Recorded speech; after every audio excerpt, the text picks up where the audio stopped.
Halo, Assalamualaikum warahmatullahi wabarakatuh.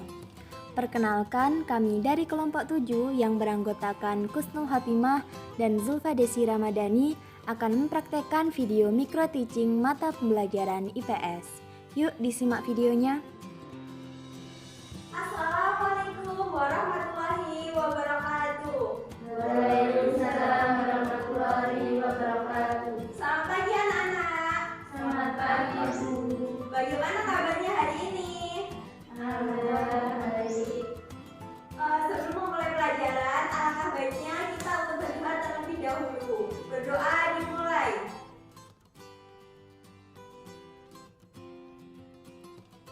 Berdoa selesai.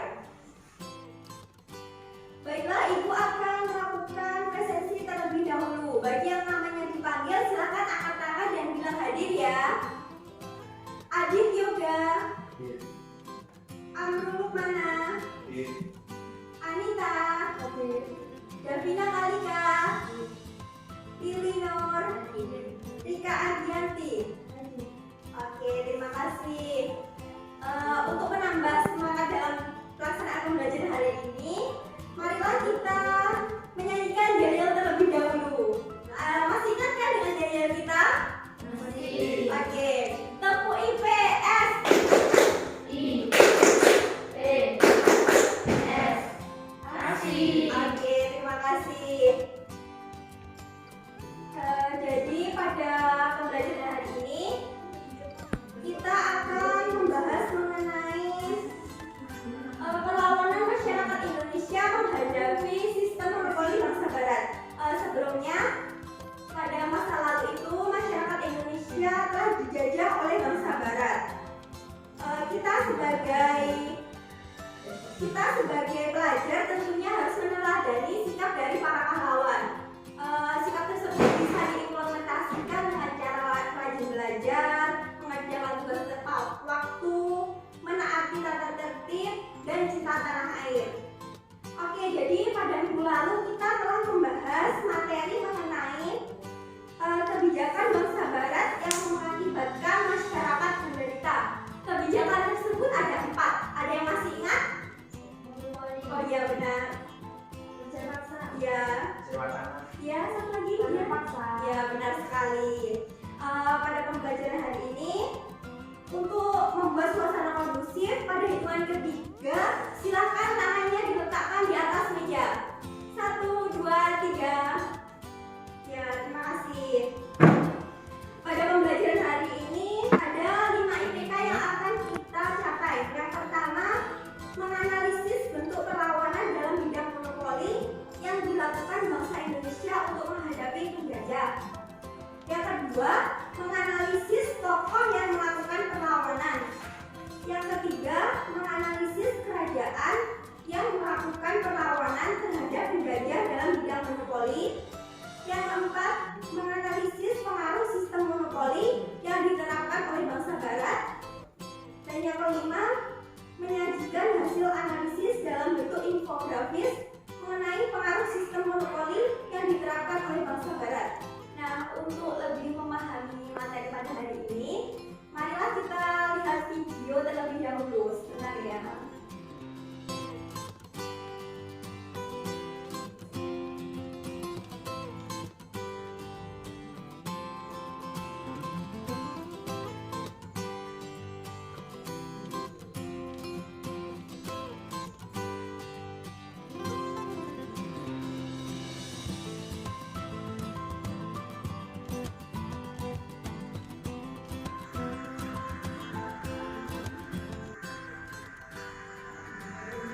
Sudah kelihatan?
video yang telah diputar?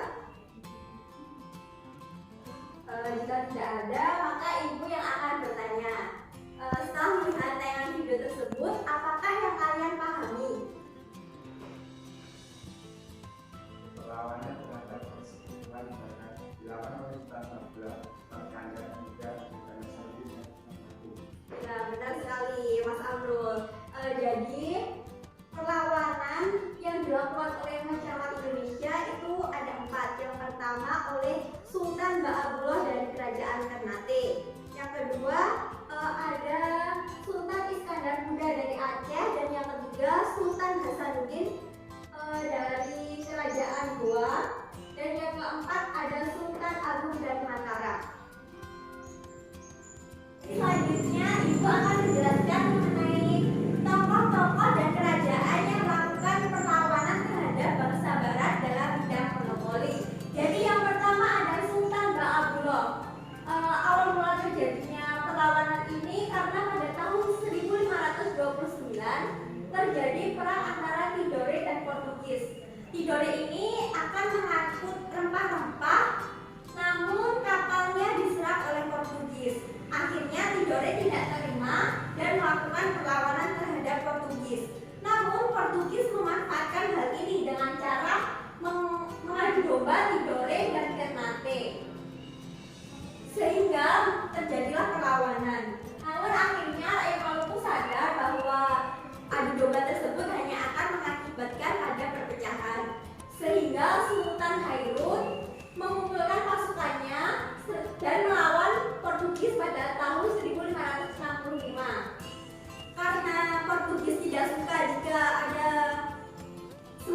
nasionalisme di daerah Maluku, maka Portugis mengajak Sultan Hairun untuk melakukan perundingan.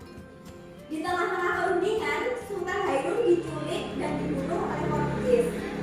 Hal tersebut tentunya menimbulkan amarah Sultan Baabullah. Sultan Baabullah ini putra dari Sultan Hairun. Dan Sultan Baabullah melakukan perlawanan terhadap Portugis. Namun perlawanan tersebut mengalami kegagalan. Dan pada akhirnya pada tahun 1575 Portugis diusir dari Ternate. Yang kedua ada Sultan Iskandar Muda. Sultan Iskandar Muda ini berasal dari Aceh. Pada masa pemerintahan Sultan Iskandar Muda ini mengumpulkan 800 prajurit dan perahu untuk melakukan perlawanan kepada Portugis. Namun perlawanan yang dilakukan belum berhasil. Yang ketiga adalah Sultan Hasanuddin dari Kerajaan Goa. Nah, pada suatu hari Kerajaan Goa yang dipimpin oleh Sultan Hasanuddin dan Kerajaan Bon yang dipimpin oleh Al-Malaka ini mengalami perselisihan. Lalu VOC memanfaatkan hal tersebut untuk mengadu domba kedua kerajaan, sehingga terjadi peperangan pada tahun 1666. Perlawanan ini dimenangkan oleh Kerajaan Bon karena Kerajaan Bon didukung oleh VOC, sehingga Sultan Hasanuddin terpaksa harus menandatangani Perjanjian Bongaya pada 18 November 1667. Isi Perjanjian Bongaya ada 4. Yang pertama, VOC melakukan monopoli perdagangan rempah-rempah di Makassar. Yang kedua, VOC mendirikan benteng pertahanan di Makassar. Karena munculnya semangat nasionalisme dari daerah Mataram, maka Mataram melakukan perlawanan kepada VOC. Perlawanan tersebut terbagi menjadi 2 sesi. Yang pertama dilaksanakan pada tahun 1628. Namun perlawanan ini gagal karena Mataram kekurangan pasukan, kekurangan amunisi serta makanan, bahan pokok. Lalu setelah menyiapkan dengan baik, Mataram kembali melakukan perlawanan pada 1629 dan perlawanan ini juga mengalami kegagalan.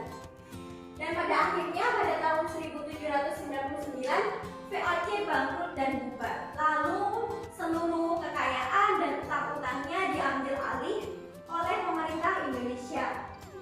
Penjelasan yang telah Ibu berikan, apakah ada yang ingin ditanyakan? Iya, silakan Mbak Dina. Apa akibat dari penandatanganan perjanjian Bongaya di Indonesia? Oh iya, baiklah. Jadi perjanjian Bongaya tadi ada 4. Perjanjian Bongaya tersebut sangat merugikan Indonesia karena yang pertama, Makassar kehilangan daerah kekuasaannya. Yang kedua, masyarakat harus menjual hasil rempah-rempahnya kepada VOC. Tentunya hal ini sangat merugikan karena harga jual yang diterapkan oleh VOC tidak sesuai dengan harga pasar, sehingga membuat rakyat menderita. Seperti itu. Selanjutnya kita akan melakukan kegiatan diskusi dan Ibu akan membagi kalian menjadi 2 kelompok biar lebih enak pembagiannya seperti ini saja ya, langsung. Kita akan membahas mengenai pengaruh sistem monopoli yang diterapkan bangsa Barat terhadap Indonesia. Ini Ibu akan membagikan LKPB-nya. Silakan kalian isi nama anggota serta hasil kerja kalian. Akan Ibu tunggu ya. Baik, Bu. Silakan boleh mengerjakan, boleh browsing jawabannya atau dicari di buku. Silakan berdiskusi.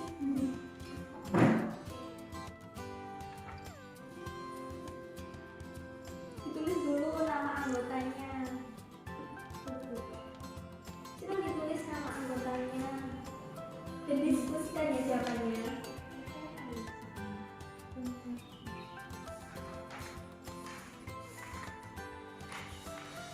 Nanti kalau ada kesulitan silahkan ditanyakan ke Ibu ya. Ibu.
lagi ya. Habis itu silakan presentasi.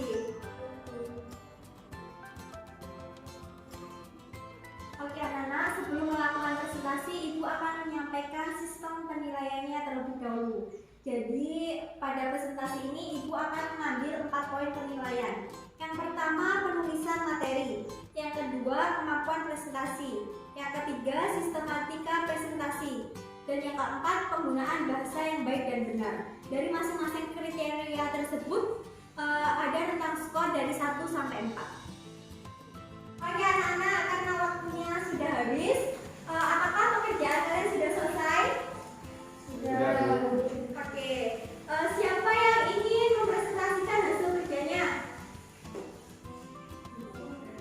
Ya, silakan Baika sama kelompoknya.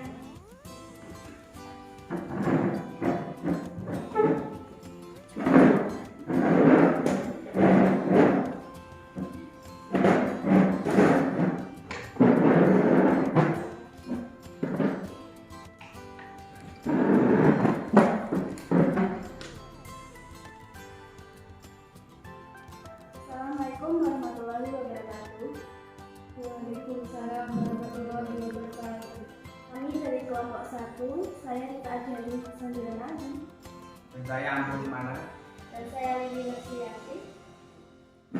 Kami akan melaporkan hasil diskusi mengenai pengaruh sistem monopoli yang diterapkan bangsa Barat terhadap Indonesia. Pengaruh sistem monopoli yang diterapkan bangsa Barat terhadap Indonesia, yaitu rakyat Indonesia sangat menderita. Hal ini dikarenakan dengan adanya monopoli, rakyat tidak memiliki kebebasan menjual hasil bumi mereka. Mereka terpaksa menjual hasil bumi hanya kepada VOC. VOC dengan kekuasaannya membeli hasil bumi rakyat Indonesia dengan harga yang sangat rendah. Padahal apabila rakyat menjual pada pedagang lain, harganya bisa jauh lebih tinggi. Dampak positif. 1. Banyak bangsa asing Eropa, Asia, Timur Tengah yang melakukan kegiatan perdagangan di Nusantara. Akibatnya aktivitas dagang menjadi semakin ramai. 2. Pedagang pribumi memperoleh informasi hasil rempah-rempah yang laku di pasar internasional. Selain itu, mereka juga lebih mengetahui tata cara perdagangan. 3. Perdagangan pribumi melakukan hubungan dengan bangsa lain. Dampak negatif. 1. Rakyat harus menjual hasil rempah-rempah pada VOC. 2. Pendapatan menurun karena harga ditentukan oleh VOC. 3. Menurunnya jumlah penduduk disebabkan karena pembantaian massal. 4. Penderitaan fisik karena bekerja terlalu keras. 5. Produksi padi menurun karena tidak laku di pasaran internasional. 7. Penyebab rakyat kelaparan dan kematian. Ada yang ditanyakan? Apakah ada kebijakan yang dikeluarkan oleh VOC untuk melakukan monopoli perdagangan rempah-rempah di Nusantara? Menjawab pertanyaan dari Adit, yaitu kebijakan yang diterapkan oleh VOC diantaranya 1. Menguasai pelabuhan dan mendirikan benteng untuk perdagangan. 2. Melaksanakan pelayaran bumi. 3. Melaksanakan politik divide et impera untuk menguasai kerajaan di Indonesia. 4. Membangun pangkalan VOC. Baik, terima kasih. Apakah ada yang ditanyakan lagi? Saya. Apakah tujuan awal bangsa Barat datang ke Indonesia untuk melakukan monopoli perdagangan? Baik, saya akan menjawabnya. Pada awalnya, bangsa Barat bertujuan untuk membeli rempah-rempah dari para petani Indonesia. Namun, lama-kelamaan mereka mengklaim daerah-daerah yang mereka kunjungi sebagai daerah kekuasaannya dan melakukan monopoli perdagangan. Baik, terima kasih. Saya ingin menambahkan, Indonesia telah lama dikenal sebagai daerah penghasil rempah-rempah yang digunakan untuk pengawet, bumbu makanan, dan obat. Maka dari itu, rempah-rempah sangat laku di pasar dan harganya mahal. Hal ini mendorong pedagang Asia Barat datang dan monopoli perdagangan rempah-rempah. Terima kasih. Sekian presentasi dari kami. Ada kurang lebihnya mohon maaf. Wassalamualaikum warahmatullahi wabarakatuh. Waalaikumsalam warahmatullahi wabarakatuh.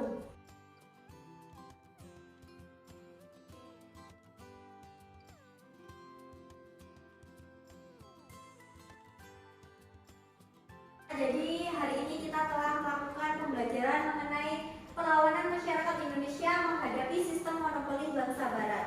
Apakah ada yang ingin memberikan kesimpulan? Ya, silakan Mbak Rika. Kesimpulannya, monopoli perdagangan yang diterapkan oleh bangsa Barat sangat merugikan bangsa Indonesia. Monopoli yang diterapkan membuat bangsa Indonesia menderita, sehingga muncul beberapa perlawanan di berbagai daerah. Perlawanan tersebut dilakukan oleh Sultan Bahamullah, Sultan Iskandar Muda, Sultan Hasanuddin, dan Sultan Agung. Terima kasih. Ya, terima kasih Mbak. Jadi hari ini kita telah mempelajari perlawanan masyarakat Indonesia menghadapi sistem monopoli yang diterapkan oleh bangsa Barat. Kebijakan yang diterapkan oleh bangsa Barat tersebut sangat merugikan bangsa Indonesia dan membuat masyarakat Indonesia menderita. Maka dari itu terdapat 4 tokoh yang melakukan perlawanan. Yang pertama ada Sultan Bahamullah dari Kerajaan Ternate, yang kedua ada Sultan Iskandar Muda dari Aceh, yang ketiga ada Sultan Hasanuddin dari Kerajaan Goa, dan yang keempat ada Sultan Agung dari Mataram. Sistem monopoli yang diterapkan oleh VOC tersebut juga memberikan dampak positif. Di antaranya masyarakat Indonesia mulai mengenal tata cara perdagangan dan wilayah Indonesia ramai karena didatangi oleh pedagang asing. Anak-anak, untuk memperdalam wawasan kalian, Ibu akan memberikan tugas. Tugasnya berupa pembuatan infografis mengenai perlawanan masyarakat Indonesia menghadapi sistem monopoli bangsa Barat. Untuk ketentuan tugasnya boleh ditulis secara manual maupun menggunakan aplikasi Canva. Tugasnya silakan dibuat sekreatif kalian, boleh dikasih gambar-gambar dan penjelasan yang menarik ya. Untuk pengumpulan tugasnya pada pertemuan selanjutnya. Jangan lupa ya. Apakah ada yang ingin ditanyakan terkait tugasnya?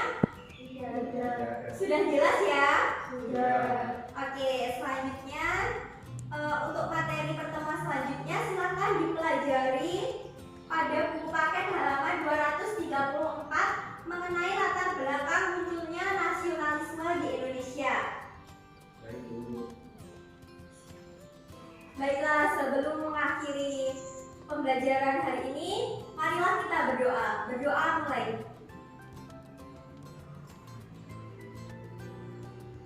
Berdoa selesai. Marilah kita menyanyikan diri kita terlebih dahulu. Seperti yang tadi anak-anak. Tepuk IPS. IPS. Asik. Oke, terima kasih. Akhirnya sekian dari Ibu. Apabila ada kesalahan, Ibu mohon maaf. Wassalamualaikum warahmatullahi wabarakatuh. Demikianlah video micro teaching mata pembelajaran IPS dari kelompok 7. Jangan lupa like, komen, dan subscribe. Terima kasih.